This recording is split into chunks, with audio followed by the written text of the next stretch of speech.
I never thought my first real fight as a wife would be over guest towels and bedrooms. But when my in-laws suddenly decided our new house was their free vacation home, I finally snapped. They ignored our wedding, insulted me for years, and treated my husband like an ATM. Now that we have a beautiful home and a baby on the way, they want to show up with the entire circus, including his spoiled sister, her lazy husband, and their toddler who destroys everything he touches. So I did something they never expected. I told them no, with rules and consequences. My name is Anna, I'm 27, and my husband Mark is 29. We've been together for 6 years and married for 2.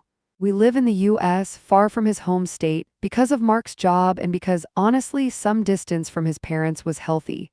To understand this story, you need to know one thing: Mark's parents never liked me.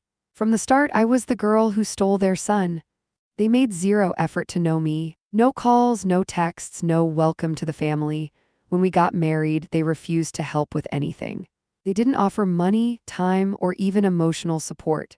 In fact, they almost didn't come to the wedding at all, and when they finally did, they showed up late, sat in the back, and left early without even taking photos with us. After that, they never visited our tiny apartment. Not once, for years. If Mark called, they would talk about his sister, their golden child, and complain about money, but never asked how we were doing. Fast forward. Mark and I worked like crazy, saved every dollar, and this year we finally bought our first house. 3 bedrooms, a small yard, nothing insane, just ours. We were so proud. We posted a couple of pictures online. That's when the trouble started. A few days after we posted, Mark's mom suddenly calls, not to congratulate us, not to ask how we're settling in. She says, and I quote, "So, your dad and I, plus your sister, her husband, and little Max are coming to stay with you for a few days. We want to see the house and the city. We picked the dates already," just like that. No question. No, is this okay? They had already decided. In case you lost count, that's his mom, his dad, his sister, who treats me like a maid, her husband, who never lifts a finger, and their 3-year-old, who is allowed to destroy anything because he's just a baby. That's 5 people in our 3-bedroom house. When I'm in my 2nd trimester of pregnancy, still nauseous and exhausted, Mark put the phone on speaker, and my jaw literally dropped. His mom continued, "We'll stay maybe 4 or 5 nights. And you can show us around, cook some of your famous food." He never cooked for them in my life. After he hangs up, I tell Mark as calmly as I can, "Look, I know they're your parents. I am not against them visiting, but there have to be rules." I remind him they never visited us before. They constantly talk about me in their language, so I can't understand. His sister let her kid draw on our apartment walls last time we saw them and laughed when I got upset. I am pregnant. I need rest, not 5 house guests using our place like a resort. To Mark's credit, he listens. He actually agrees that his parents and sister have been selfish and disrespectful. But he's also scared. His whole life, he's been trained to please them. We talk for hours and finally decide only his parents can stay in the house. His sister, her husband, and their kid must get a hotel or Airbnb. The visit is limited to 2 nights, not 4 or 5. No yelling, no insults, no talking trash about me in another language. They must treat our home with respect. No letting the toddler destroy things, no leaving dishes everywhere while I'm pregnant, Mark says. These are fair. I'll tell them. I promise I'll back you up. Mark calls his parents back that evening, and again he puts it on speaker so there are no misunderstandings. He starts nicely. "We're happy you want to visit, but there are some things we need to talk about first."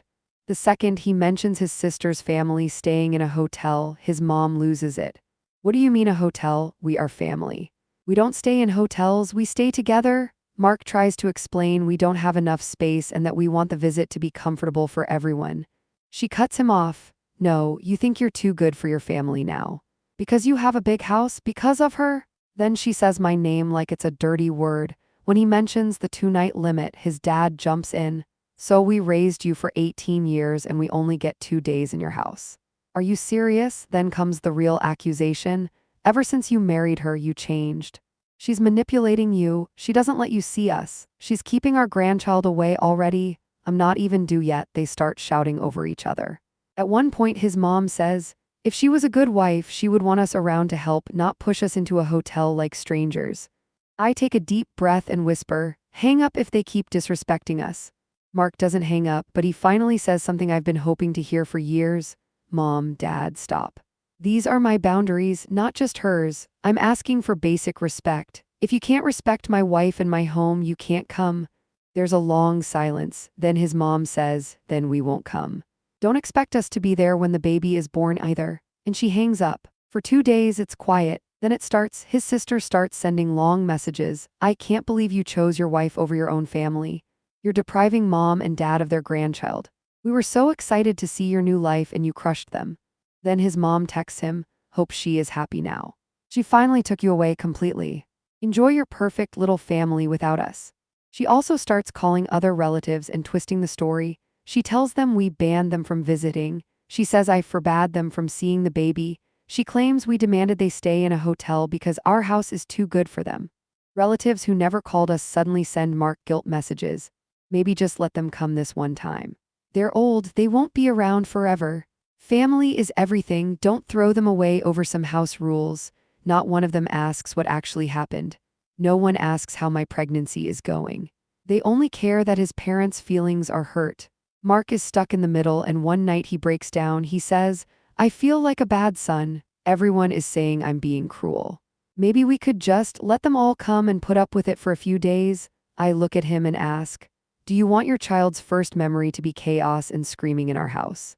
Do you want me, pregnant, cooking and cleaning for 5 extra people who don't respect me, who insult me in front of you? He doesn't answer, so I say, if we give in now, this will be the pattern for the rest of our lives.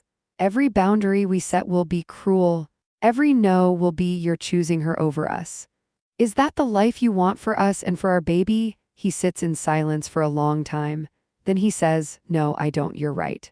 The next day, Mark sends a final message in the family group chat. No emotion, just facts. Mom, dad, sister, we are not banning anyone. You are welcome to visit our city. If you want to see us, here are our conditions. Only mom and dad can stay in the house for 2 nights maximum. Sister and her family need to book a hotel or Airbnb. No shouting, no insults, and no talking badly about Anna in another language. Our home is not a free vacation spot.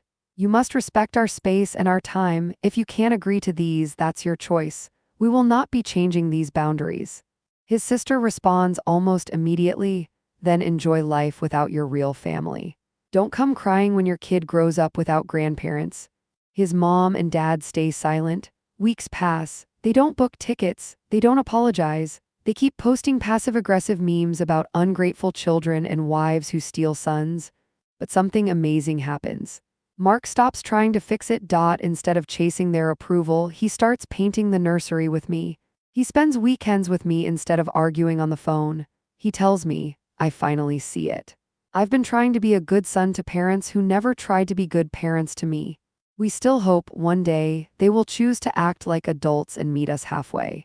But if they don't, our child will grow up in a peaceful home, not a battlefield.